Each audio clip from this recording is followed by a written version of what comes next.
안녕하세요. 한의사 강용혁입니다. 우리 삶에서 불안은 피할 수 없는 짐이자 숙명이 아닐까 싶습니다. 그래서 인간은 엄마의 자궁으로부터 태어나는 순간부터 낯선 세상에 대한 불안을 안고 갈 수밖에 없다고도 말합니다. 내가 원했던 목표를 얻어서 최상의 행복을 얻었다 싶어도 이내 그 성취에 익숙해지면 또다시 더 탐나는 것을 그리워하게 됩니다. 그로 다시 이루지 못할까, 가진 것을 놓치지 않을까 불안해질 수밖에 없습니다. 괴테는 인간의 이 같은 속성 때문에 걱정과 불안은 늘 새로운 탈을 쓰고 나타난다고 했습니다. 때로는 재산 문제로, 때로는 가족 문제로, 때로는 주변에 존재하는 세상 모든 것들이 나의 행복과 생존을 위협하는 불안 요소로 다가올 수도 있습니다. 이런 불안 속에 살다 보면 우리는 때론 결코 잃어버릴 수도 없는 것을 놓고도 눈물을 흘리며 두려워할 수도 있다는 겁니다. 불완전한 존재인 인간으로서 겪는 생로병사 같은 태생적 불안이야 어쩔 수 없다고 치더라도 남들은 전혀 불안하지 않을 것까지도 나만 불안으로 인식하며 하루하루를 너무 힘들어하는 이들도 많습니다. 특히 사상의학에서 말하는 소음인들은 매 순간 어떤 결론이 명쾌하게 나지 않으면 불안정한 마음이 생겨나기가 쉽습니다. 이때 이재마 선생은 진일보해야만 불안이 안정된다라고 일갈했습니다. 우리가 불안에 노출되는 이유는 5만 가지도 넘겠지만 오늘은 불안으로부터 그냥 도망만 치려다가 오히려 더욱 불안이 커지는 그런 이치를 한번 살펴보겠습니다.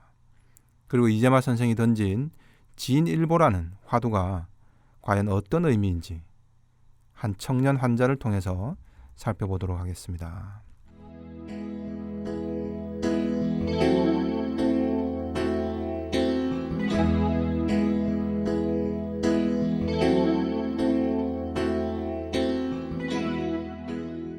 온몸 여기저기가 계속 아파서 병원만 10곳도 넘게 다닌 30대 남성 K씨입니다. 갑작스레 목과 어깨가 아프면서 두통이 심해지면 곧바로 병원으로 달려가서 뇌 MRI를 찍어달라 의사에게 먼저 요구합니다. 아무 이상이 없다 하면 잠시 안심이 됩니다. 그런데 바로 다음날 소화불량이 나타납니다. 그러면 수년 전 역류성 식도염 진단을 받은 것이 떠올라서 이게 몇 년 만에 재발한 건가 하고 걱정을 다시 시작합니다. 또 이게 혹시 위암은 아닐까 걱정도 합니다. 그리고는 다시 병원을 찾아서 진단과 치료를 받습니다. 위장 증상이 조금 잠잠해지면 K씨는 눈이 흐릿하면서 불편하고 귀에서 비행기 탈 때처럼 뭔가 멍한 느낌이 들어서 불편하다고 호소합니다. 신경과와 내과를 거쳐 이번에는 안과와 이비인후과를 다녀왔습니다. 역시 별 이상이 없다라는 진단을 받고 잠시 안도했다가 금방 다시 다른 신체 부위에 증상이 나타나 버립니다. 마치 꾀병처럼 말이죠.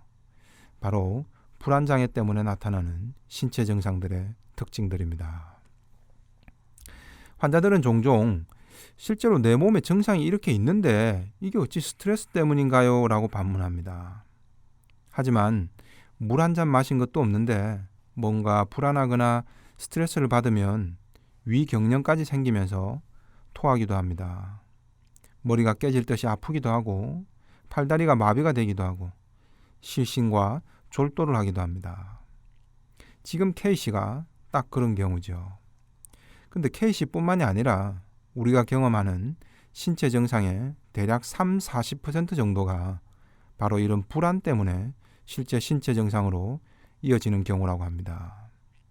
그래서 정작 검사를 해보면 별 이상은 없고 신체 증상은 계속 나타나고 약을 먹어도 잠시 효과가 있는 듯 하다가 다시 또 재발합니다.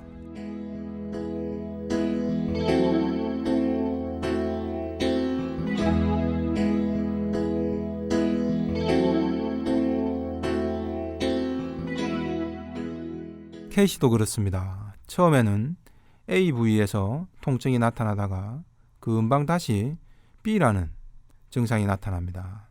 그래서 다시 B에 대해서 조치를 취하면 또 C라는 증상이 나타나 버립니다. 매번 A, B, C 증상을 각각 쫓아다녀 보지만 제대로 치료가 되질 않습니다. 근본 원인인 불안이 전혀 해소되지 않았기 때문에 계속 이 병, 저 병의 형태로 탈만 바뀌면서 나타나는 겁니다. 이건 홍수가 났을 때 댐이 불어난 물의 압력을 견디다 못해 이 부위, 저 부위에서 쩍쩍 금이 가는 현상과 유사합니다.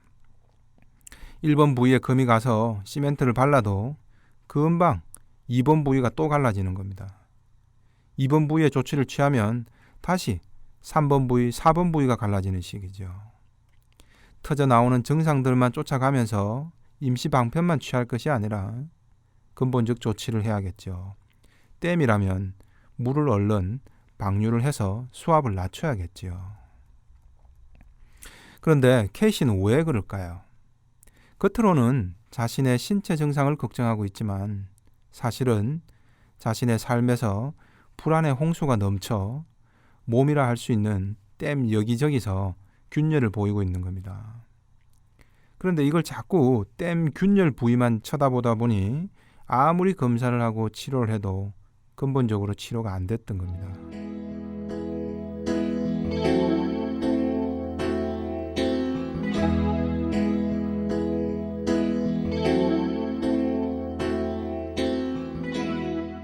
K씨는 도대체 뭐가 불안한 건가를 봐야 합니다. K씨는 댐 자체가 터질까봐 불안한 것처럼 여기지만 사실은 불안의 홍수가 난 겁니다. 사연인즉 K씨는 6년째 박사 논문을 쓰고 있었습니다. 논문이 통과가 되어야 학위를 받고 공부가 끝나는데 이게 계속 뜻대로 안 되는 겁니다. 자신의 지난 청춘을 고스란히 이 한 곳에 다 투자했고 좋은 결과물 하나로 보상을 받아야 하는데 보상이 될지 안 될지 모르는 상황인 거죠. 이와 유사한 처지의 환자들이 참 많습니다. 수년간 고시에 도전했는데 합격을 못하는 이들도 이런 불안감을 겪게 되죠. K씨에게 물었습니다.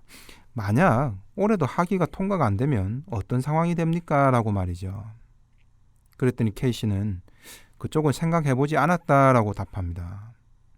왜 생각해보지 않았습니까? 라고 다시 물었더니 K씨는 그냥 생각하기도 싫어서요 라고 답했습니다. K씨가 불안으로 인해서 계속 이 병, 저 병이 나타나는 이유가 바로 여기 있습니다. 자신의 실제 불안으로부터 계속 도망만 쳐온 거죠.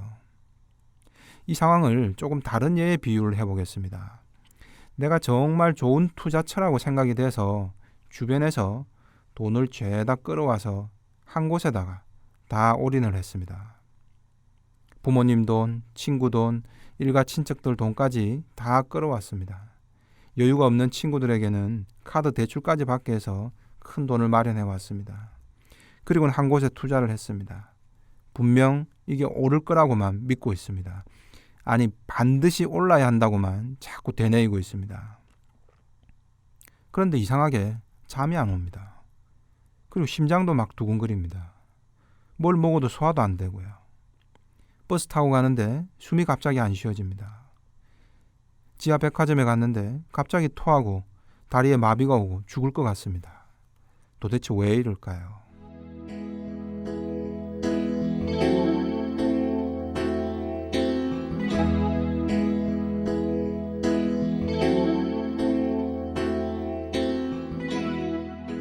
올인을 하고 나는 어떤 것만 쳐다봅니까? 이거 무조건 잘 될 거야. 잘 돼야 돼. 한쪽 면만 쳐다보는 거죠. 이거 2배로 확 오를 거야. 하지만 내 무의식은 어떤 것도 느껴질까요? 이거 쫄딱 망하면 어떡하지? 혹시 무슨 변수가 생겨서 주식이 깡통이 되면 어떡하지? 이런 불안도 함께 떠오르겠죠. 그런데 K씨의 생각은 잘 될 거야. 잘 돼야 돼. 여기까지가 끝인 겁니다.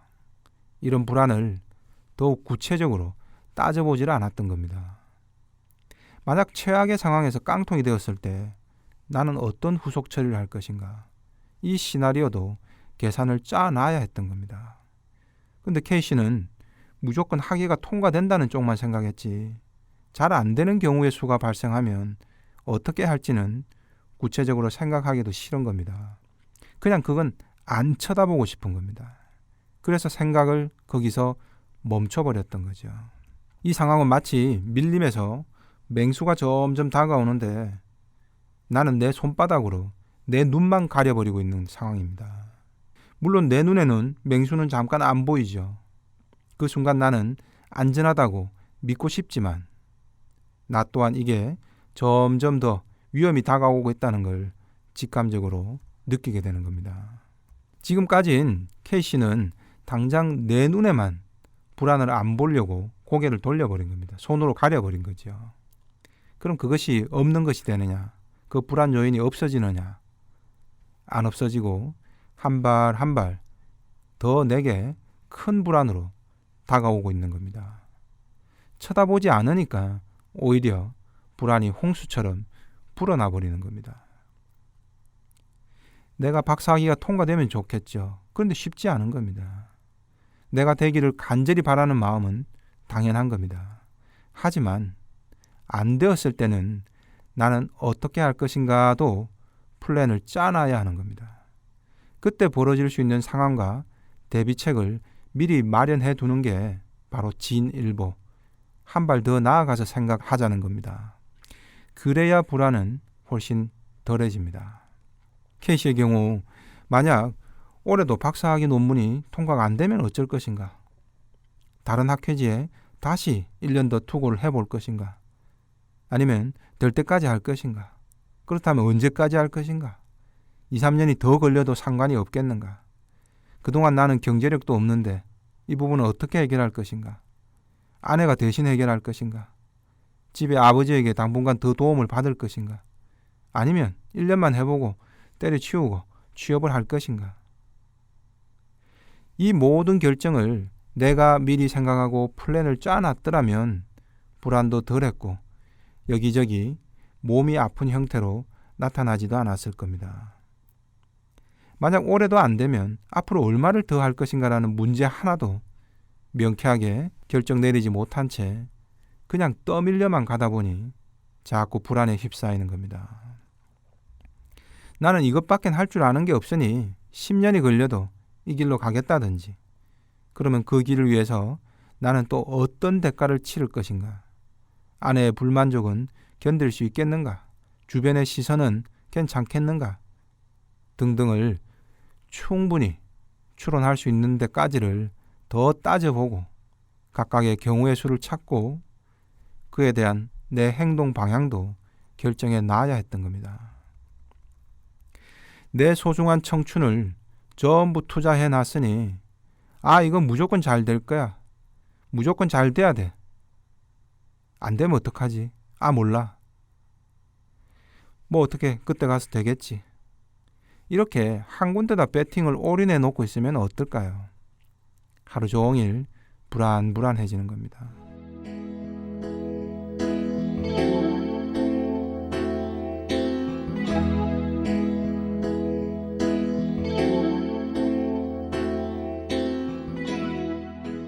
뉴스를 보면 종종 무리한 투자나 사업을 했다가 나중에 결과가 안 좋게 나오면 극단적 선택을 하는 이들이 있습니다. 나는 잘 될 거라는 가능성 딱 한 가지만 보고 달려가다가 안 좋은 결과와 마주하면 멘붕이 오는 거죠. 대책 없이 나는 뒷감당할 방법이 없다라고 여기는 겁니다. 불안은 안 쳐다보려고 하면 눈덩이처럼 자꾸 더 커지는 속성이 있습니다. 내 손바닥으로 내 눈과 내 얼굴만 가려놓는다고 실제하는 위험이 없어지는 게 아닙니다. 이유 없이 몸이 여기저기 아픈 분들이 있다면 일단 내 삶의 불안부터 한번 점검해 볼 필요도 있습니다. 때로는 원래의 불안을 2중, 3중으로 꽁꽁 보이지 않도록 잠금장치를 걸고 왜곡시켜 놓은 경우도 있습니다. 이때는 전문가의 도움을 좀 받아서 그 불안 내용이 과연 무엇인지를 분석해야 합니다. 하지만 많은 경우에는 자신을 조금만 솔직히 들여다보면 금방 불안의 실체를 알 수 있는 경우도 많습니다.